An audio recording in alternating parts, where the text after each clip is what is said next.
What is up, everyone, and welcome to Sly Spy Gaming. The Saints Row developers have finally hit us with a new update after their gigantic Bright Future update back in November.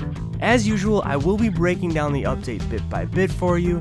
In this video, I'll be covering the Year of the Rabbit DLC, as well as a number of patches that dropped alongside the free DLC. As always, if you are looking for a specific section, feel free to head down to those timestamps in the description below to find what you're looking for. I have also added the link to the official patch notes in the description below if you want to check that out as well. Before I get into what was all added in this new update, I wanted to let you all know about my new weekly podcast called Joystick Jabber.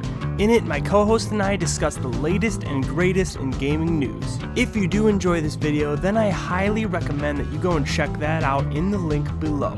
Now, let's get into the general fixes that were implemented in this update. The list of the general fixes here is relatively small, but to start, they did fix a crash when shooting the Pugnus Sanctus Dei through the Quantum Aperture skill. They also fixed a potential drop in frame rate on the PS5 during the riding shotgun side hustle with Date.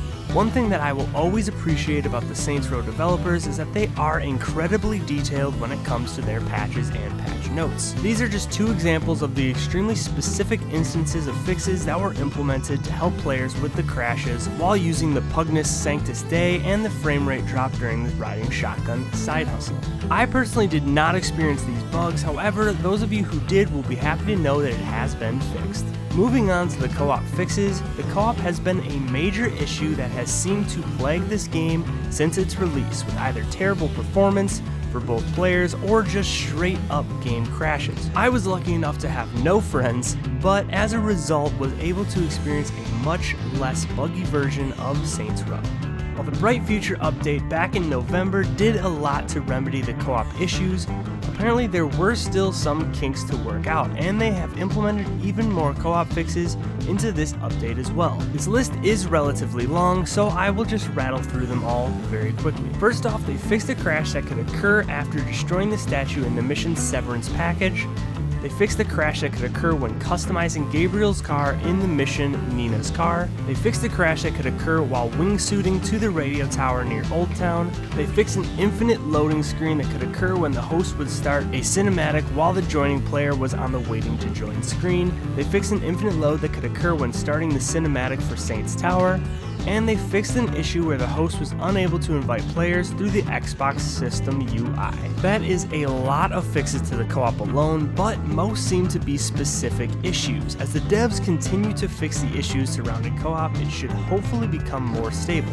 The last batch of fixes that were mentioned in the update were the PC, aka Epic Store fixes. Because of the fact that Saints Row on PC is only available via the Epic Store, this may as well be called PC fixes. It seems like the Saints Row developers have consistently tried to fix up the PC version of Saints Row, which is obvious by the multiple PC exclusive fixes in the past. This patch is no different, as it comes with a few PC exclusive fixes, such as they fixed an issue where the game would open up on the main monitor despite being set to the secondary monitor. They fixed an issue that when applying a change in full screen mode, it wouldn't always change the display, and they fixed an issue with the Vulcan where the player could notice performance issues when attempting to change between FSR, Fidelity, FX Super Resolution 2 settings. While I haven't experienced these particular issues, I know that PC playability was rough when the game first dropped, but has since been steadily improving after each new update. While I was still able to play through the game better than most, this new batch of updates should help those that are still having a rough time on PC. Now, let's get into the brand new free DLC that was added in this new update. That is correct. On top of the stability fixes that were added in the update, it also came with a whole new free cosmetic DLC pack to help celebrate the Chinese New Year, aka the Year of the Rabbit.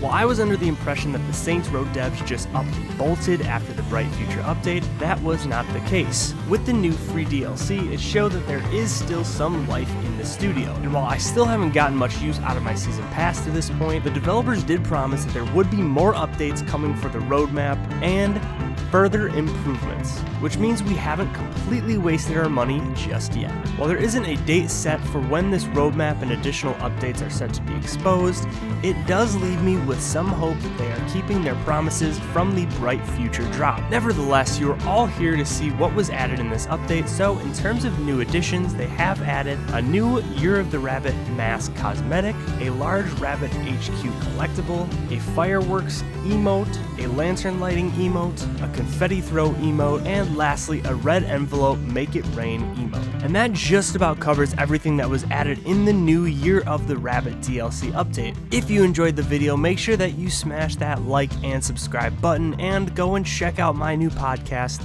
Joystick Jabber, which you can find in the link below. Until next time everybody, this is Sly Spy Gaming, signing out.